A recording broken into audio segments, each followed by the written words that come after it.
And a bigger picture. So I have drawn this diagram.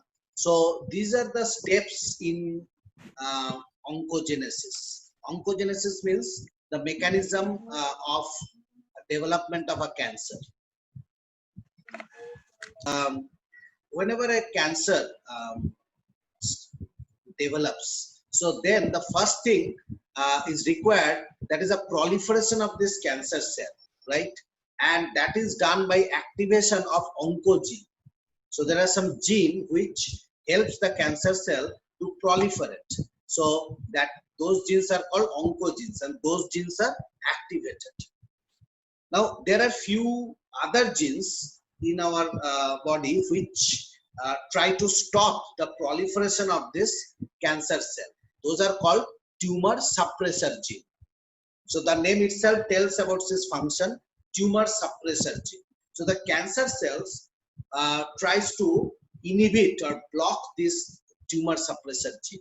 Okay, so the cancer cell activates the oncogene. So during the cancer process, the oncogenes are activated and tumor suppressor genes are inactivated. Okay, that is the primary requirement.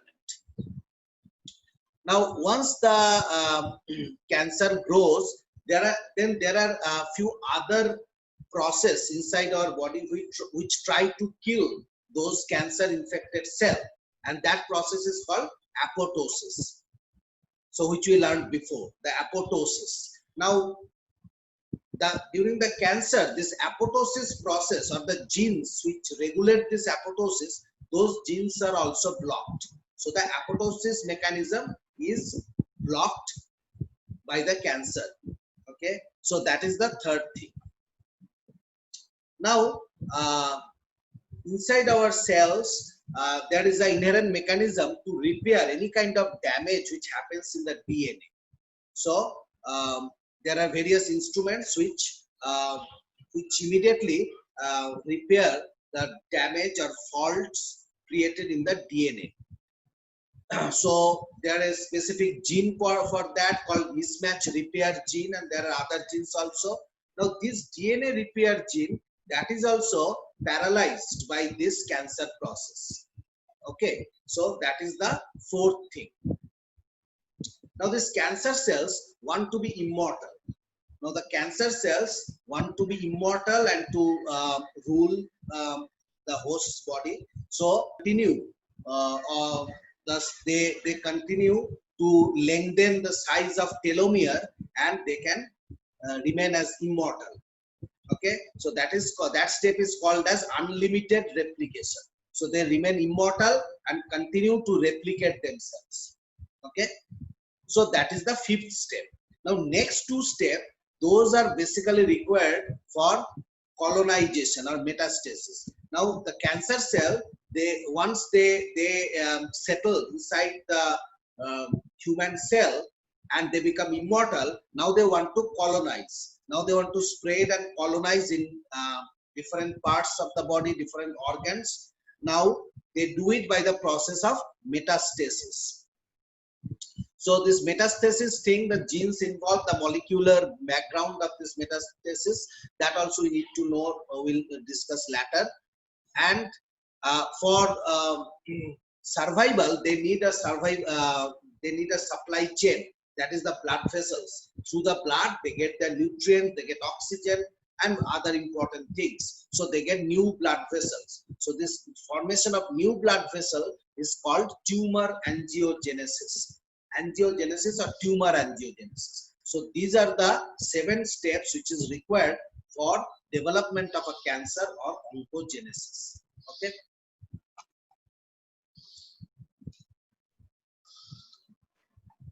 Now next is another very important term you need to know in this cancer pathology, that is called differentiation. Now what is differentiation? So from differentiation you get an idea, it is something to do with difference. So difference between what? So difference between a cancer cell and a normal cell. So this is the definition given in Robbins. Differentiation refers to the extent to which a cancer cell or neoplastic cell resemble comparable normal cell. So both morphologically and functionally, these terms are important. So not only according to the look, but also according to their function, how much this cancer cell resemble their uh, their comparable cells, the normal cells. That is called differentiation.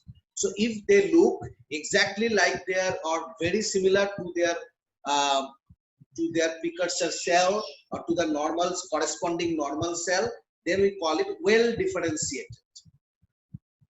And if they look very different from their comparable normal corresponding cell, so then we call it poorly differentiated. So these two terms you have to know very well. So what is well differentiated and what is poorly differentiated?